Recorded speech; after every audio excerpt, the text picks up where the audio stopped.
এইবার কি কি খাবার খাবেন না, মানে এই যাতে স্ট্রোক না হয় তার জন্য আমাদের কি কি খাবার খাওয়া যাবে না। স্ট্রোকটাকে প্রতিরোধের জন্য আমাদের প্রথমত চর্বিযুক্ত লাল মাংস, যাতে কোলেস্টেরল বাড়ায়, যেমন খাসির মাংস, এগুলো আমাদেরকে গ্রহণ করা যাবে না। এক কথায় রেড মিট, এটা আমাদের চোখের যে রক্তনালীগুলো রয়েছে সেই রক্তনালীগুলোকে ক্ষতি করে।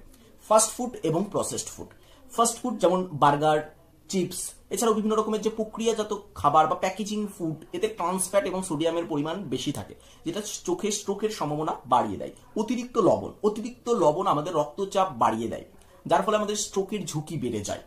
যার কারণে আমাদের অতিরিক্ত লবণটাকে অ্যাভয়েড করতে হবে। মিষ্টি এবং চিনিযুক্ত খাবার, যেমন বিভিন্ন রকমের যে সফট ড্রিঙ্কস রয়েছে, এগুলো আমাদের রক্তে শর্করার মাত্রা বাড়িয়ে দেয় এবং আমাদের চোখে ক্ষতি করে।